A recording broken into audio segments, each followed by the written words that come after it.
My name is Justin Nutt. I am the president and managing partner of Nurstead Consulting Services. I want to welcome you to our online training series on leadership and company culture. This week, we'll be talking specifically about just that, company culture and leadership. Uh, this will be recorded, so if you want to refer back to it, you're always welcome to access the recording as well. You can do that through the registration link that was sent to you.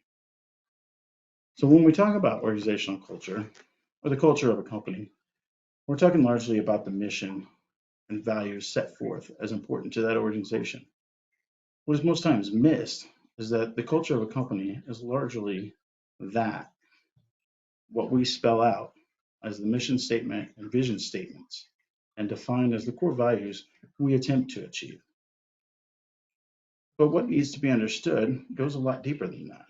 Core values of any company are important, but what is important about these, by connection, the stated missions and vision statement of the company is living up to those values and ensuring that they are values that aren't just claimed by leadership. They aren't just written somewhere on a sign or on a website, but they're embodied by the staff, ranging from the CEO to the frontline worker, the janitor, whoever that person might be. Every employee of the company being a part of what those values truly are that are held by the company. Simon Sinek says that to start with the why. Why do you do what it is that you do? Whatever it is that your company does. Um, why is it that you're there? As a company, as an employee, what is it that drives you? Why are you doing what you do? If the why is there, and the why is a belief held by all employees and leadership, and actually backed by those individuals, then those are the values the company holds, no matter what the stated values are. A great exercise I have often done with employees is ask, why are you here?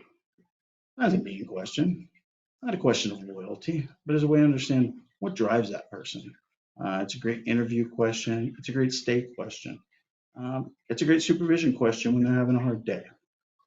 It helps you to understand why they've chosen to work, why they've chosen to work for your specific company.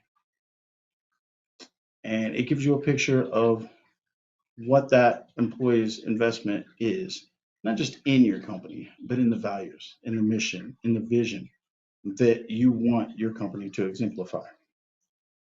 When the why of what they do and the why of the agency don't align, this generally means that the culture of the company is not the healthiest.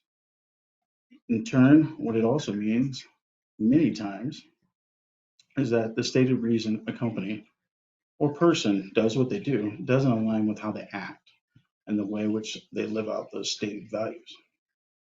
I'll use my field as an example and say, when a person states the reason they chose the field is to improve the lives of those that we provide services to, and then they make comments about clients or in the process that we use in a negative way, what it tells me is they don't align with what they say they align with.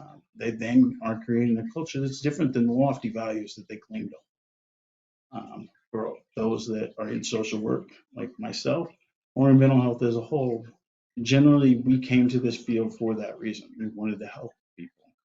Sometimes over the course of time, burnout occurs, or we're not aligned with that particular job, or we're not aligned with the company that we work with. And if that's the case, that in turn, as stated, creates a culture that's not the healthiest. Um, it also applies to those we work with, though. It's not just the clients we work with and having unhealthy statements about that work, but if there's disrespect towards other employees or the view that employees are expendable, this creates a company culture of fear, not one that inspires respect, not one that lives up to the values that are to have hope, to um, have loyalty, to have ethical decision making or respect. If in turn your company sees the employees as simply expendable workers that bring in money or a dollar sign, that's not going to inspire them to live up to those lofty values. that are stated by the company. Instead, it will create a culture where they fear being there. So, all that said, that understanding of what we want, the big question often that we hear when we're working with companies about creating a healthier company culture or organizational culture is how do we create the culture that we want within our company? Well, that's something that we as leaders must first create. If we claim ethics, teamwork, respect, and that's how we must treat each other. That's how we must treat our employees. That's how much we must treat our customers or clients or patients. But it's also something we have to make sure that our employees personify as well. This isn't to say that there won't be conflict. There's always conflict. That will always exist, and it's something we'll address in a later talk. But what we must do is ensure conflicts is addressed in a way that fosters a culture of respect if we want to have a culture of respect. So back to that question, how do we create a culture or a shift of company culture? Well, starts from the top down and the bottom up. And most importantly, making sure that we explore the values we want, the values we have, that there's a shared why as to the work that we do. Another great best-selling author of The Power of Company Culture, Chris Dyer, says there's 7 pillars that rise from that foundation for building a culture that improves productivity, performance, profit, and employee satisfaction. So the first pillar is transparency. We as leaders, in creating a culture of transparency, we must be willing to be open and honest with our board, our staff, ourselves about the status of things. We must share the goals of the company and where we're headed. A person not wanting to go the same place as an organization needs to know the bus they're on is headed to Albuquerque, and if their destination is Detroit, be aware where they want to go is not where the bus is heading. And if they're trying to steer things the wrong way to get to where they want to be, it's going to hurt the organization as a whole. That'll hurt the other employees. It'll hurt the people you serve. It'll hurt your bottom line. So it's very important to make sure when we talk about these things that when there's a problem, we're transparent. When there's a good moment, that we're transparent. Second is acknowledgement. When it comes to this pillar, it means acknowledging the good and the bad. They're stated in a transparent way. Not just what we're proud of, but the setbacks as well, the challenges, difficulties, the hard times, as well as the good. If I tell my employees they're doing a great job on a project, they know that I mean it. But likewise, I often admit when I've made a mistake, and embracing transparency, I acknowledge that mistake and share what it is that I or we as a team are doing to correct that mistake, using the failure as a stepping stone to reach the next goal by shifting actions. If we hide those things, then we're not assisting our people by lack of acknowledging that lack of transparency. Instead, you're setting up that unhealthy culture, one that is not built on those core values that we so much want to claim to have. And so just that tiny shift itself can often be the difference in shifting that company culture in the right direction. Pillar 3 is uniqueness. Being different is not a bad thing. It's what makes the culture of a company real, and it's what makes a company itself what it is. Many companies try to fight being different, try to match what others are doing, rather than embracing the unique talents and attributes of those in the organization. This is a recipe for disaster. Likewise, what too often happens is the idea that all people have the same skill set or ability, when the reality is, if you're trying to smash a square peg into a round hole or a round peg into a square hole, one, you're missing the mark, and most likely failing to create a culture in the company that acknowledges the needs of the organization and its people. You're also failing to acknowledge that each of your employees has a unique personality, a unique set of skills, and really harnessing those skills to grow, to be better, to have a healthier company culture. Embrace the uniqueness of the company and its staff. This will morph over time as employees come and go, but it lets you also understand where the company and the staff are weak, where they're strong, thereby creating that culture and a team where success is possible, where growth is possible, and where, in some cases, amazing transformation is possible. Pillar four is measurement. In a culture where we compare and assess, what we must have a way of measuring success, be it the company goals, employee progress, or if the culture embraces the stated values. Metrics of success are not always as simple as black and white numbers on a page. My friends who are in accounting will often see that is the key metric to use, and it is an important one when we're talking about business. But what we're meaning, though, is setting a way of assessing. Are we heading in the right direction? Are we heading in the direction we want to? Are we improving? Are we turning? Are we growing? Or are we dying? Setting scales of measurement for great culture, for each staff, for each position, project, and goal is what I call playing fair. Fair play is key.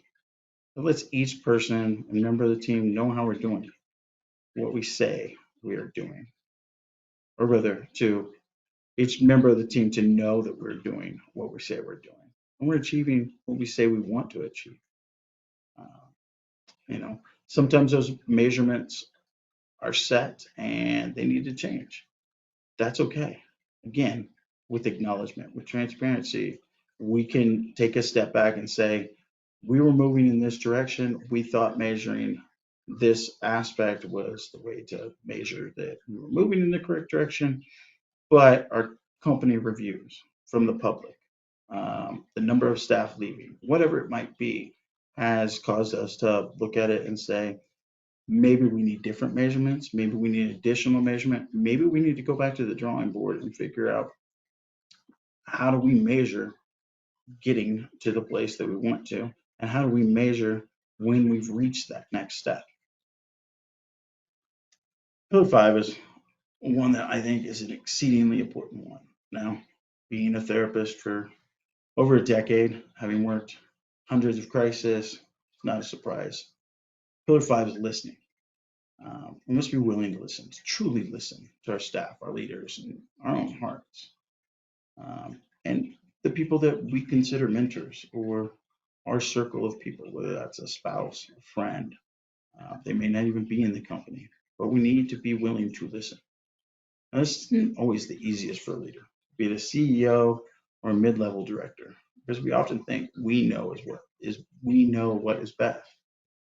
But even if that's the case, it doesn't mean that others don't have knowledge and a need to be heard and included in the discussion.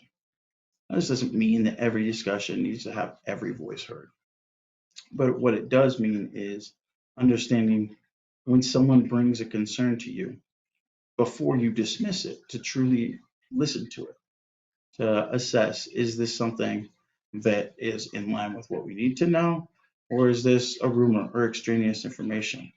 Is it something that maybe belongs in another talk?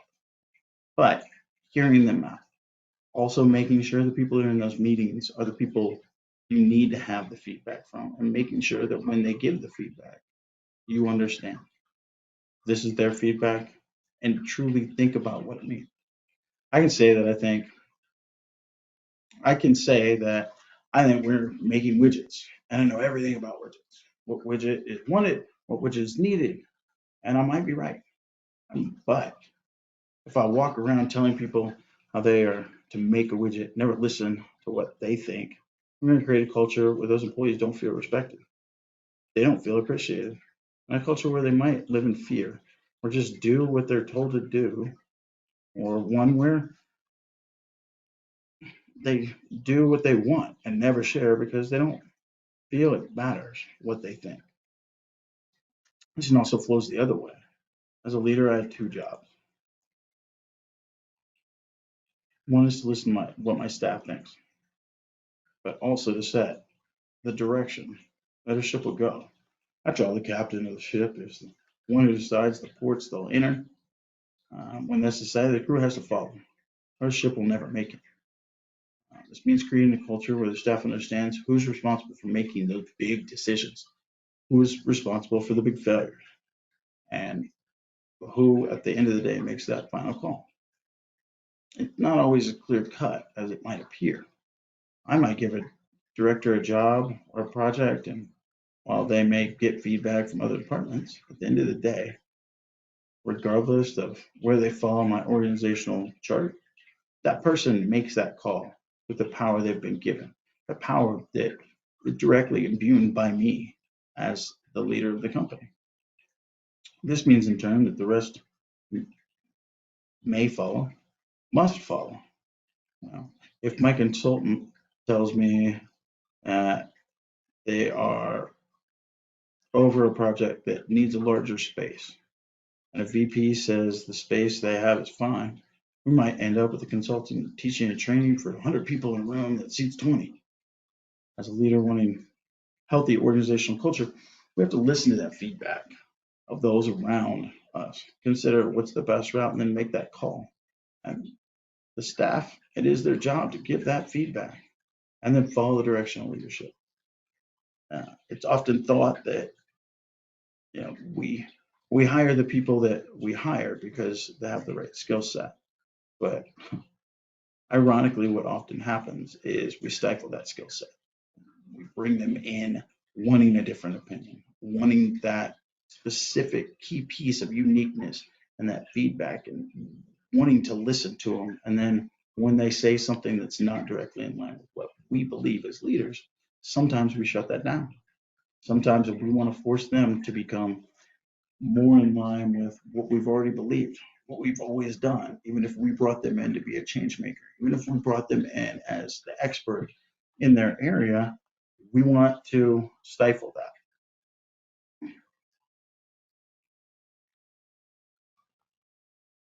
Excuse me for that. Transversely, what I've seen in the past also is a situation where staff might disagree.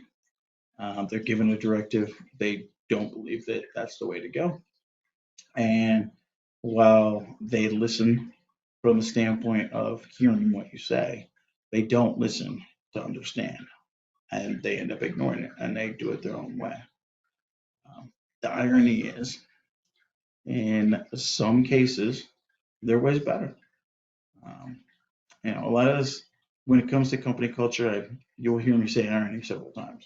Just notice I've said it 3 or 4 times in the last 5 minutes. But the reason for that is due to the fact that there's a very dichotomic nature to what company culture is. But what's funny in that situation, or ironic, it's really funny in reality, but is the fact that sometimes we have employees that have a better way of doing it. As a leader, I give a directive. I don't listen to their feedback. I give a directive, do it this way. They hear what I say. They know what I mean. They understand what the process is, but in turn, what happens is they say, you know what, I'm going to do it my way. And then their way is actually better. Problem with that is now we have people doing things in different ways. In a situation where it was ideal, what would happen is the staff would come to that leader and say, hey, I've been trying it this way. They're widgets, right? We've been saying, let's make a square and cut it in half to make a triangle widget. What if we just cut triangle widgets? One less cut, it works better. Now, they have their piece of information for what works for them. As a leader, we should embrace that. We should explore that and truly listen. But what happens often is, no, we've always cut squares. Now, there may be a reason we cut squares. Perhaps we need to cut the square to make the triangle. But that person, their unique skill set only gives them so much information. As leaders, if we've listened to all of the people helping to make the widget, the square, the triangle, whatever other shape might exist in widgets, because I'm not even sure what a widget is, but we may have other pieces. But again, that flows back to transparency. I hear what you're saying. I hear that you think we're putting an extra step in there, but we used to just cut triangles, and the problem was they want the exact same size. When we cut a perfect cube, we cut that, the square end into two triangles. What we end up with is uniform product that is ideal. Perhaps it's a process that's in existence, and the reason it's needed is because the space we have only allows for certain things. In my field, we always want to grow programs to help more people. But if I don't have the space, why am I going to be bringing in 50 clients when I only have 10 open spots? Now we're not giving the best care. I hear what my employee says about growth, but what I hear when they say that is not just, yeah, sure, let's bring in 50. It's maybe we need to explore an additional therapist. Maybe we need to explore an additional group. And so that listening really has to happen in both directions. But at the end of the day, well, when I've listened to my employees, when I've taken it and I've thought about it, if I give a directive, I really need that employee to listen. Otherwise, that's going to create, again, a culture where respect is not present, where other employees don't trust the process, or they don't trust that staff, or they lose faith in leadership. Pillar six is mistakes.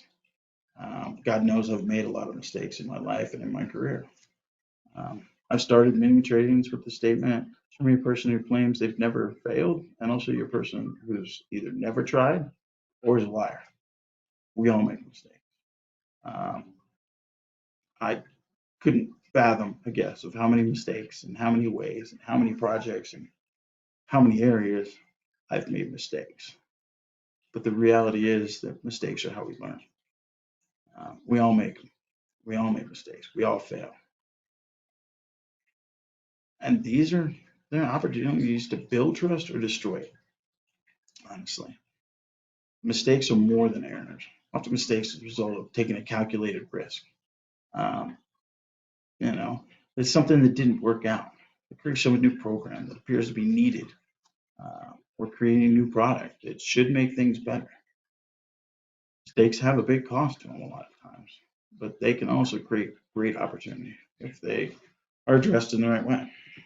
If I say we're pursuing a new project and potential is there to do great things, we've assessed the need and ability and made the call to go forward.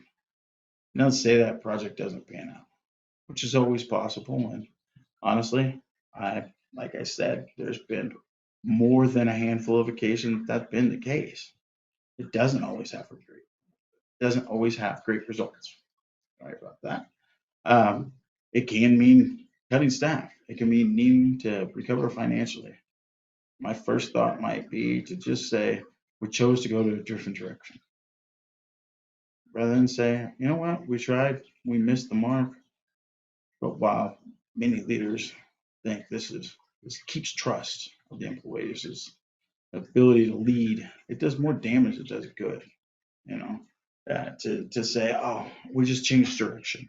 It's often um, Chiefs fan, go Chiefs. It's great to see him win the Super Bowl, but I remember the '90s. Nobody ever said we made mistakes in who we chose.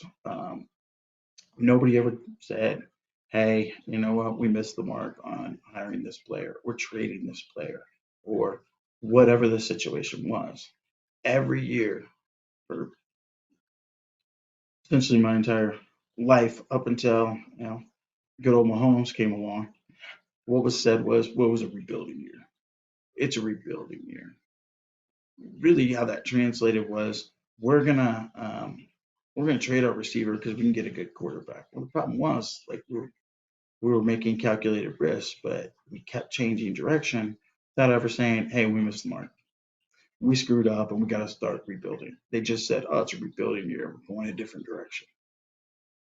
You know, really, instead of saying, you know what, we chose to go a different direction. Um, I'll often say, I made a mistake. I made the wrong call. It may not be a fun thing to do. I honestly am, as a personally, Most of the people that I'm friends with will tell you I tend to believe that I know what's right often, and I push and I push and I want to win, succeed. And so when we don't, when it's something where it wasn't the right call, it's very difficult for me to go forth and say, hey, you know what, I screwed up. It wasn't you guys. You guys put in all the effort in the world. I took a calculated risk on creating this new program. We thought the referrals were going to be there. We thought the funding was going to be there, whatever the situation may be, and say, it didn't pan out. I made that call. This failure's on me. It's not on you. I made the wrong call. I made the right call, but at the wrong time. Um, it may not be the fun thing. It may be another hit to your pride when you've just seen how a program, product, um, new expansion, new franchise, whatever it may be, hasn't worked out. But it shows a willingness to just be real with my staff. I've never seen a case where it caused a loss of trust. I've never seen a situation where a leader, though, that chose to go the other way, kept the trust of those under them. To say, no, I made the right call. Like everybody else screwed up. You know, if I go in and say, hey, I wanted to create this, um, I'll use a real example. We tried to start a adolescent substance use group.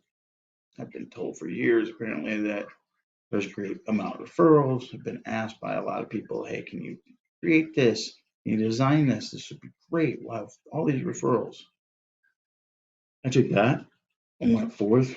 Um, we tried to use the RISE program. It's actually available on our website. That's very tested, very true. We developed it into an adolescent version, and we got one referral. I take it back. We got two. One of them would never come to group, and so the group never materialized. It would have been very easy in a situation like that to go to them and just simply say, you know what, they lied to us. It was a perfect program. This is great. It's exactly what the community needs. It's exactly what that we needed to have.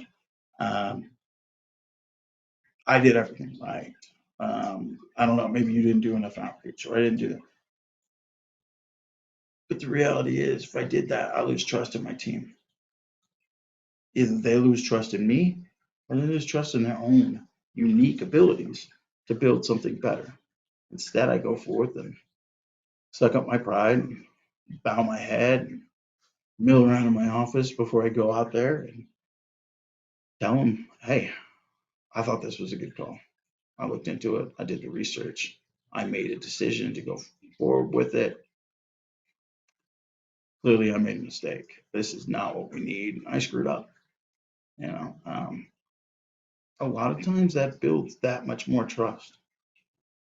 It, it even oftentimes makes them more willing to take that next leap and next chance with you because they know at the end of the day, you're real with them. If they make a mistake and they come to you, you're going to be okay with accepting it. Um, I was in a situation personally one time. I sent an email. It was about, I believe it was $50,000 funding opportunity. And you know, a lot of times companies have like little numbers at the end of people's names. Yeah, I forgot to put in the number. So I waited and I waited and I waited and I reached out to the guy who was over the funding. Excuse me.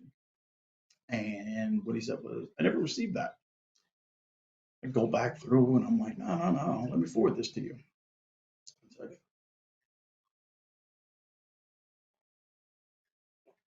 And so I forwarded it to him and he points out to me, very graciously, I might say, hey, you left the 22 off the end of my name. We didn't get it in time, so we can't give you this funding. And it was almost guaranteed money. So my boss at the time, I had to go to his office and literally tell him, hey, you remember that 50 grand we were supposed to get? Yeah, I sent you the wrong email. Excuse me again. We're not going to get that funding. which was a pretty big hit. It was during COVID, so that was a difficult time. But being a very forgiving person or a very gracious person, I don't know the proper value to put with that, but you know, he actually laughed at it. We just lost 50 grand, and he had laughed at it because we all make mistakes. He said, "Well, it happened. It'll come back out again, maybe." It honestly didn't, but it was just the fact that he was willing to say, when we all screw up, it happens, and move forward from that point. So the last pillar, pillar 7, is positivity. Now, when I say that there's a need to stay positive, it means in all things. Stay positive about our staff and all they have to offer. Stay positive about what we're doing, what we're working to achieve. And yeah, stay positive in the face of adversity. When negative things happen, still stay positive. It's okay to say, hey, I made a mistake. It's okay to go forth and say, hey, I failed. To go to someone and say, I'm sorry that I did something that hurt you, because that's positive. The act itself may not seem like it was positive, but you're taking information, you're being positive. You stay positive about what we're doing, working to achieve, and like I said, in the face of adversity. Now, it might sound counter to the points above, but it isn't at all. Staying positive, it doesn't mean that you don't admit failure. It doesn't mean not showing that you're hurt by a sudden change, loss, challenge, whatever it might be. Like I said, those are actually positive things. What staying positive looks like is sharing the bad, sharing it with your team, being willing to sit on the floor and cry with someone who just lost an account, or in our field, just lost a client or patient. But we focus on the good, not in a way that negates or ignores whatever negative may have occurred. Remember, there's always a bright spot. There's always a way to climb up through the hard times. Making sure that as a leader, you help your employees to see the bright possibilities tomorrow and all those difficult times we face. Now, you look at positivity, it makes me think of all the points above, not in a negative way, but as one unifying metaphor. I've often used in therapy and trainings and consulting. Heck, friends, my wife, my own personal life, my daughter.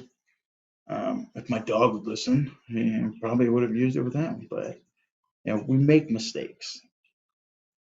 Feels like this heavy weight. We want to keep it to ourselves, but when we acknowledge it, when we admit those mistakes through transparency, what happens is you have somebody that can help take that heavy weight that's around your neck, the giant stone around your neck, and they can take it off, help you set it down, and you can find a way to climb out of that hole that you feel like you're in. Maybe you feel like you're at the bottom of a pit with stone wrapped around your neck, and you make several mistakes one after another. Multiple people on your team make mistakes.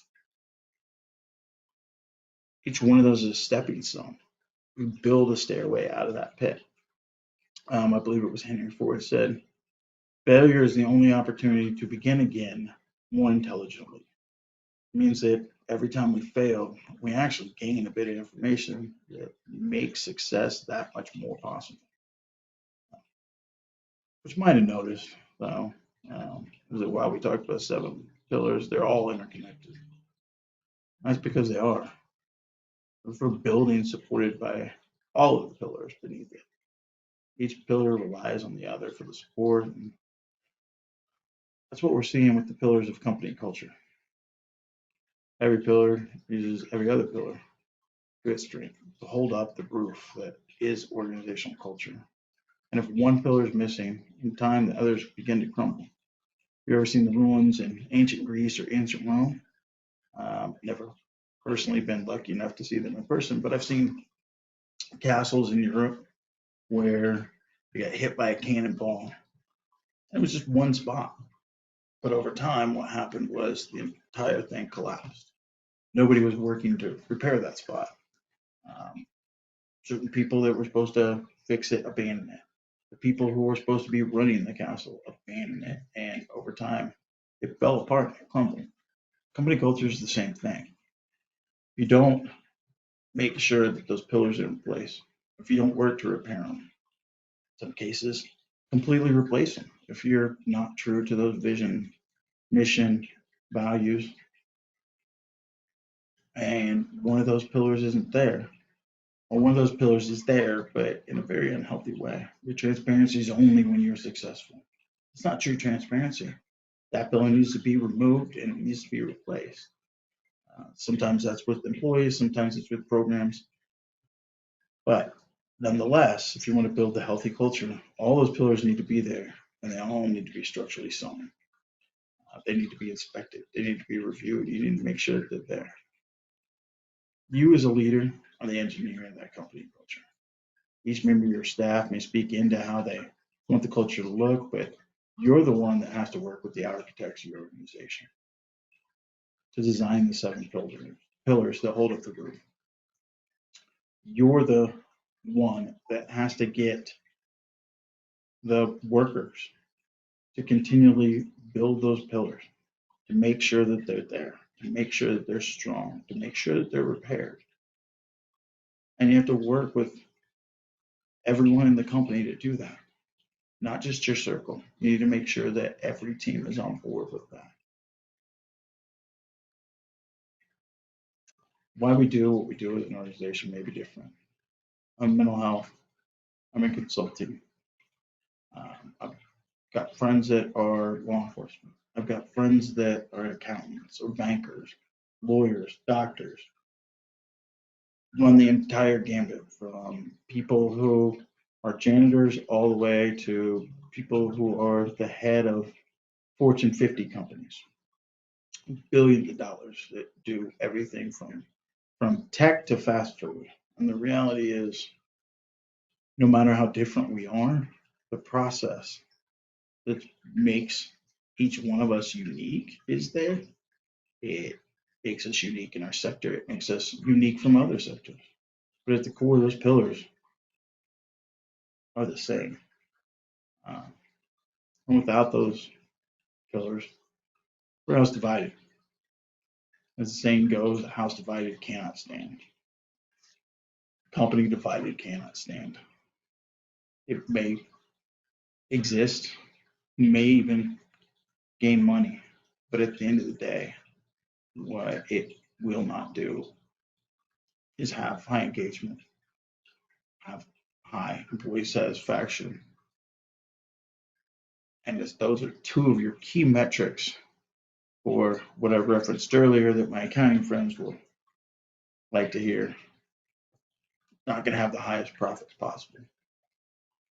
A healthy culture breeds a healthy bottom line. An unhealthy culture may still have a very high number on that bottom line. You may still be in the black and never in the red. But if you create that positive culture, that healthy culture, all seven pillars are there, and all of your company's why, all your employees' whys align with what it is you're doing and why you want to do it, you will see that number soar in ways that you can't imagine. Well, I want to thank you all for being here today. Um, if there are any questions, I will take those in the chat. Just let me know. Um, I don't think you guys can see the chat pop up here on the screen, but I will read any questions that you have and answer those questions.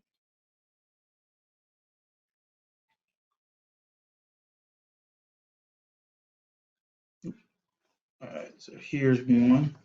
What does it say?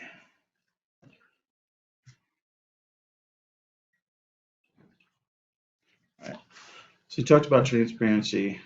Um, how are you able to be transparent if you don't trust your employees or a coworker, and or your coworker doesn't trust you? That's difficult. Uh, I don't think there's like the most beautiful answer for that because it's dangerous, right? I think it goes back to the why though, more than anything. When we look at transparency, like I said, it's sharing the good and the bad. Sometimes being transparent is not the cleanest, easiest, most peaceful thing. Sometimes it can be a beautiful process. Sometimes it's just plain ugly. And I don't mean to be mean, ugly in that fashion, but I do mean that sometimes it's a situation where you got to get in the dirt. You know, it's a dirty, messy situation, and you got to sit down with that other person in a mud puddle and be like, look, you've been throwing mud. This is how I feel, and it's upsetting me. You need to take it to them. Really, this goes back to conflict resolution too, which, as I said, is a future session, but I think it's important to address here. Transparency is key to that as well, right? Without transparency and conflict resolution, what we see is no conflict is resolved.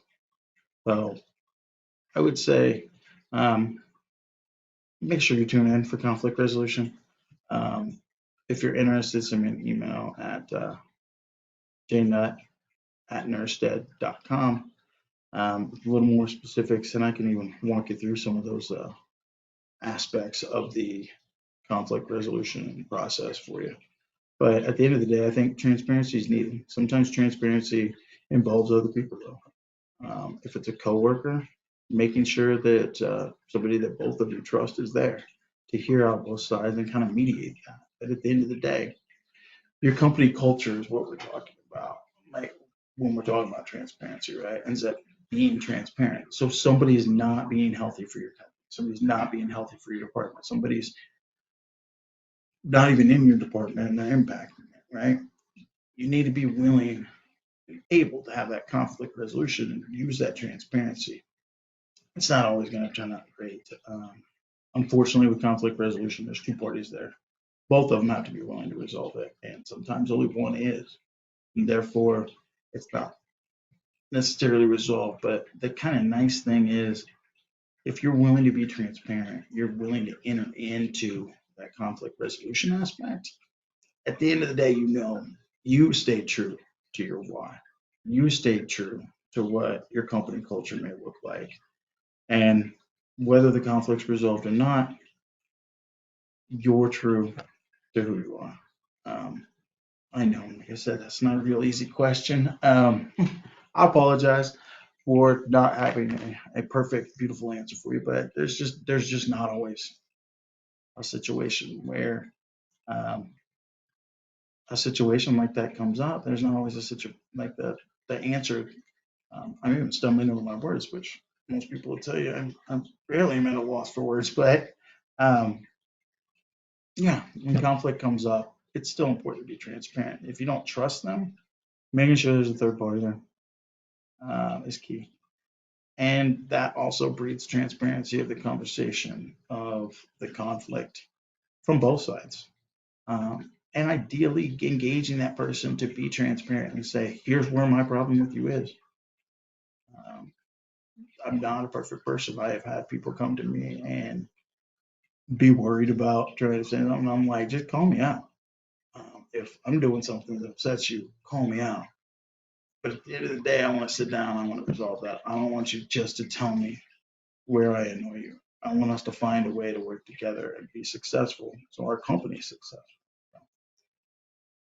Let's see if there's any other questions on that. And like I said, by the way, while I'm looking here, if that doesn't fully resonate or give you the full answer, feel free to shoot me an email and I will, we can maybe connect and kind of talk about what that situation is. And ideally, I can help you with that.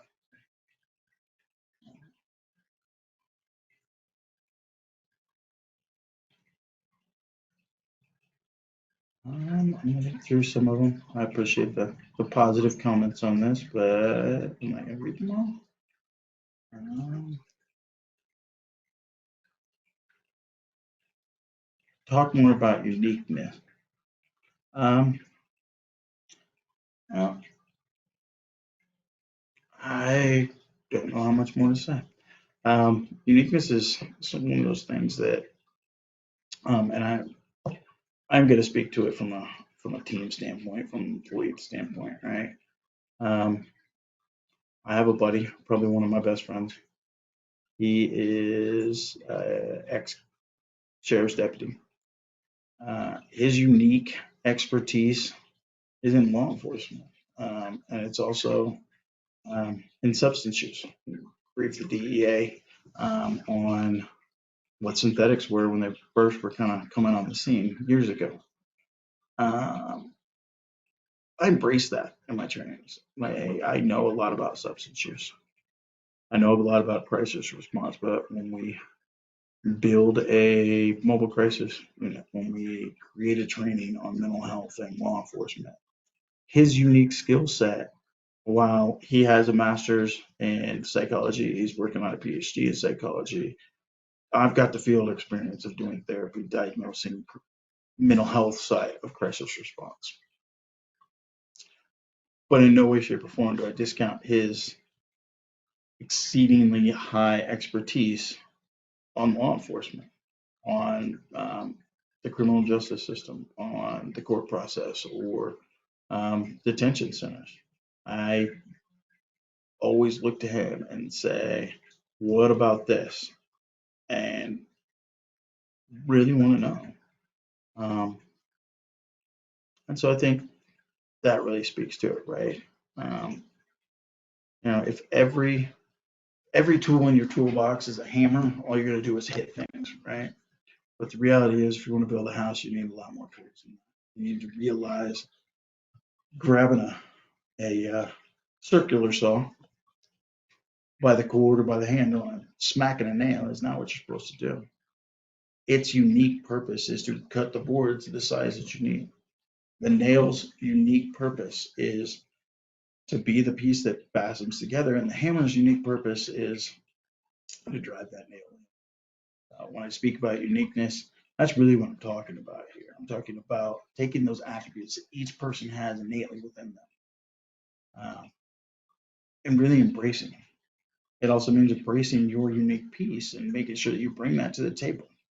Um, we select people for positions um, based on a specific need in a position. Um, and while in that position, we really need to focus training on growing that skill set that we need. We need to focus our evaluation process on evaluating that piece. What sometimes happens um, is they develop other skill sets or other skill sets that are already there become apparent. And we're like, wow, we're not using this to its potential. Um, I know therapists that have, I'll use, I'll use myself for my own transparency, acknowledgement, mistakes. I remember being in my master's program and thinking, all I want to do is private practice. I know I'm going to private practice. I don't need this administrative junk. I don't ever want to be an administrator. I don't want to be the guy that tells other people how to do things. I want to be the guy that goes out there and helps people and makes their lives better, fixes the world, right? Um, Fast forward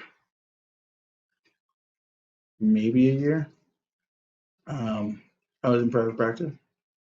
Started seeing all the executive pieces that are part of that as I grew my practices, as I expanded. There's a lot of pieces of that, and realized I love that part. I still do a massive amount of crisis response. Don't get me wrong. I probably average several hundred crisis encounters a year. But at the end of the day, I love program design. I love the executive aspect, not the pushing papers and telling people what to do, but that non-direct service piece of clinical work.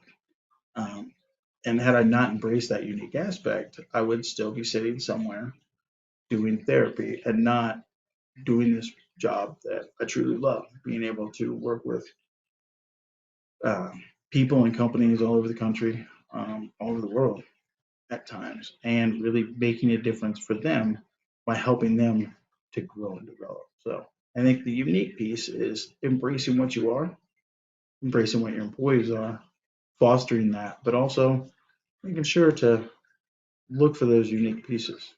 And also sometimes those unique pieces are actually a unique challenge, right? I may have a blind spot somewhere, and being able to acknowledge I'm, as I said earlier, I'm kind of arrogant at times. Being able to acknowledge that, it makes it easier for me to work with my team and humble myself, question, am I just making a gut decision because I think I'm right? Or is this the right decision? Appreciate that question. And my own, I guess, ability to sit here and have all of you listen to me therapize myself. But, there's a couple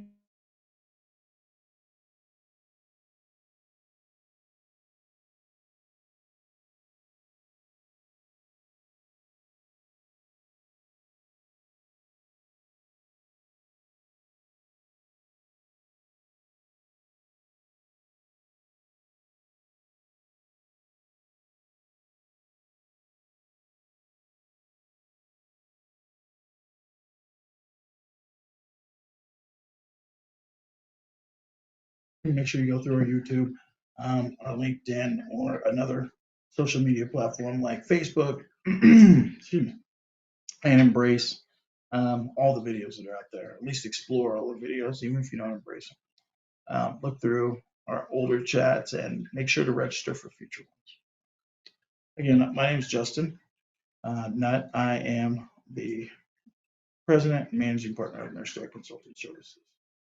Uh, If you ever have a need that's around the corner, around the world, we are here to help. Feel free to reach out. Our website, it's nurstead.com, nurstead.com. And that'll be on at the end of the talk as well. Thanks. Have a great day.